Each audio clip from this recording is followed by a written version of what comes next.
Hello guys ನೋಡಿ ಅಂತೆ ಎಷ್ಟು ಟೇಸ್ಟಿಯಾದ ಮಸಾಲೆ ಎಲ್ಲ ರೆಡಿಯಾಗಿದೆ ನೋಡಿ ಗಾಯ್ಸ್. ಇದು ನಾನು ಸಾಲ್ಸಾ ಬಿರಿಯಾನಿ ಮಾಡ್ತಾ ಇದ್ದೇನೆ ಗಾಯ್ಸ್. ಇದು ಹೇಗೆ ಮಾಡೋದು ಏನು ಅಂತೇಳಿ ನಾನು ಯೂಟ್ಯೂಬ್ ಚಾನಲಲ್ಲಿ ಅಪ್ಲೋಡ್ ಮಾಡ್ತೇನೆ, ನೀವು ಅಲ್ಲಿಂದ ನೋಡಿ ಈ ದಿವಸ ನಿಮಗೆ ಟ್ರೈ ಮಾಡ್ಬೋದು. ಓಕೆ, ಇದು ಅಲ್ಲದಿದ್ರೂ ಕೂಡ ನಿಮಗೆ ಟ್ರೈ ಮಾಡಿ ಊಟ ಮಾಡ್ಬೋದು ಮನೆಯಲ್ಲಿ ಫ್ರೈಡೇ ದಿವಸ ಅಲ್ಲ ಗಾಯ್ಸ್. ಎಷ್ಟು ಟೇಸ್ಟಿಯಾಗಿರುತ್ತೆ. ಇದೀಗ ಮಸಾಲೆ ನೋಡಿ, ಇಲ್ಲಿ ಮಸಾಲೆ ಕೂಡ ನಾನು ರೆಡಿ ಮಾಡಿ ಆಗಿದೆ.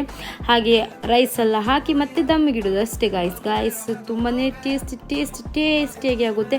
ನೀವು ಒಂದು ಸರಿ ಟ್ರೈ ಮಾಡಿ ನೋಡಿ ಗಾಯ್ಸ್. ಮತ್ತು ಇಲ್ಲಿ ನೋಡಿ ಬೆಚ್ಚ ನೀರುಳ್ಳಿ ಹಾಕಬೇಕು, ಆಮೇಲೆ ಕೊತ್ತಂಬರಿ ಸೊಪ್ಪು ಹಾಕಬೇಕು, ಆಮೇಲೆ ಈ ಥರವಾಗಿ ರೆಡಿ ಆಗುತ್ತೆ ಗಾಯ್ಸ್. ಅದರ ಮೇಲೆ ಒಂದು ಮಿಂಟ್ ಲೀವ್ಸ್ ಇಟ್ಟು ಚೆನ್ನಾಗಿ ಡೆಕೋರೇಷನ್ ಮಾಡಿ ಚೆನ್ನಾಗಿ ಊಟ ಮಾಡಬೇಕು. ಯಾವುದೇ ಒಂದು ಮಸಾಲೆ ಬೇಡ ಗೈಸ್, ಅದರ ಮಸಾಲೆಯಲ್ಲಿ ಊಟ ಮಾಡಲಿಕ್ಕೆ ಒಂಥರ ಟೇಸ್ಟ್. ಒಂದು ಯಾವುದಾದ್ರೂ ಕೋಲ್ಡ್ ಡ್ರಿಂಕ್ಸ್ ಇದ್ದರೆ ಸಾಕು, ಇದು ಊಟ ಮಾಡುವಾಗಲೇ ಒಂಥರ ನೆಮ್ಮದಿ ಆಗುತ್ತೆ ಗೈಸ್. ಅಷ್ಟು ಟೇಸ್ಟಾಗಿ ಬರುತ್ತೆ.